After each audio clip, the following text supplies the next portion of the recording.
So for this video, we're going to be going over the recent episode that came out today, episode 11 of Sentence to Be a Hero. And besides all the flashy fights there was about three things that stuck out to me throughout this episode. And the first one being in the beginning of the episode when Kivia kind of notices and she actually she one, like you see in her face expression, like she like it finally clicked to her, like she, like right now I'm pretty sure if you ask her, like she's done, like she knows that her uncle is in fact the traitor, or what she went out to disprove, but it was only proven in her face. But anyways, so she started, as we saw throughout the episode, like she after she noticed this, she told the people close to her. I think that vice captain, she told um, the blonde-haired guy, and then I'm pretty sure that the girl too that we saw, Xylo's ex-fiance or whatever. But it's very obvious that she like it clicked in her head, like, oh, this is actually happening to me, like this actually happened to her. So we got to see that, and I'm, I'm guessing you'll spill into the next episode, see what happens with that, because I'm pretty sure like something will happen with that, because if you guys didn't know, season 2 announcement, but I'll talk about that after.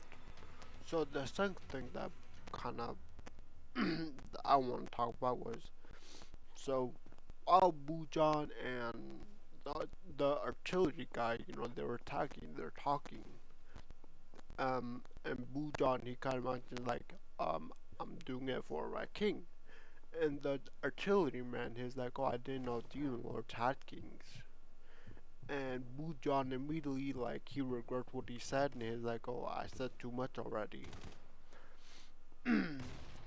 And to me, like, obviously, like, that conversation, like, the artillery man said, oh, I won't dig into much further, I understand. And to me, it didn't reinforce what we already knew, but yeah, it like kind of confirmed it, like that there are no official kings, but there's like things such as like unofficial, like warlord, pretty much. I think that's the best description, like warlords. And I mean, as maybe if maybe Spriggan is the warlord, that's why maybe Bujan is following them. But who knows? Maybe it's all part of their plan. Like I said, we'll know more in episode 12. But yeah, that kind of tells us like Bujan is working for someone. And like I said, he's either working for Spriggan or he's working for a different person. Um, and if he, I don't know, I'm thinking about it. If he is working for a different person that we don't know yet, I feel like that person, like, obviously would know Xylo, because as we saw, Bujan is himself kind of like he knows Xylo is a formidable warrior. And how would he know that? Um, well, if he had a king, it wouldn't be surprising if like he kind of told him, like, I fought Xylo in his prime. Maybe. But yeah, that's the second thing I wanted to bring up. I just want to shut that off before I got too into it. But yeah, second part is like we kind of get to see like their structure, kind of, or like to see who at least Bujan is working for. And the last thing I want to mention was that we kind of we don't find out, but now there's more. At least for me, there's a question. Because as we saw at the end of the video of the episode when John was, defeated, Xylo and Tarita, teamed up to summon the Holy Sword. And I don't know, I feel like, because even Tarita said, like, nothing is indestructible before the Holy Sword. And I feel like that would be a big thing that the military would want to know. And honestly, if I had to bet, they do know.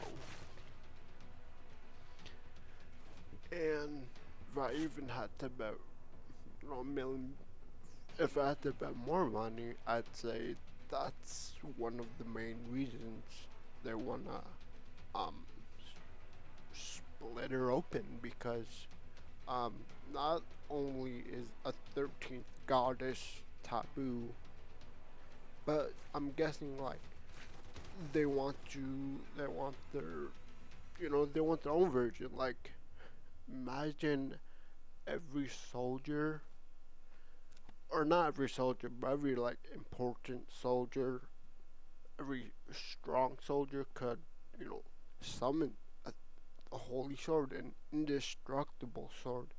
Imagine how much, that would help in the battlefield. But yeah, that was the last thing I wanted to mention.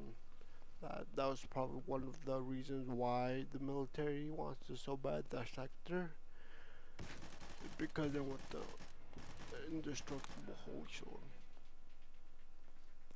And then, as you saw, that's where the episode ends. But, going back, like I said, season 2 was announced, which honestly, I'm not surprised because, like, obviously, there's obviously a lot of love. And I mean, from what I heard of the manga, there should be enough story even to write to season 4 or 3. So, I mean, overall, I'm very happy that season 2 was announced, even before season 1 is done. Kind of holding on to the hype train, unlike other series where they'll have good season 1, and then I'm guessing because they waited once season 2 is announced, like at that point, like no one cares. Maybe some people like actually dedicated to the series care, but the the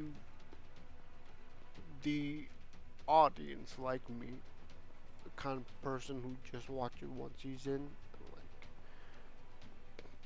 like that kind of person, like it kind of that way kind of lose the majority of the audience, because you're waiting and you're kind of hoping that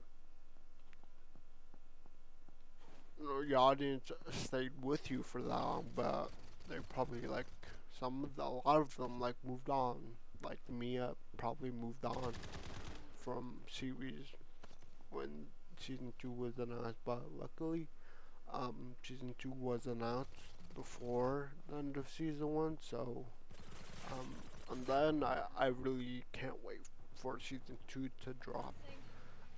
Honestly, now that I'm talking about, I do kind of know how season 1 ends.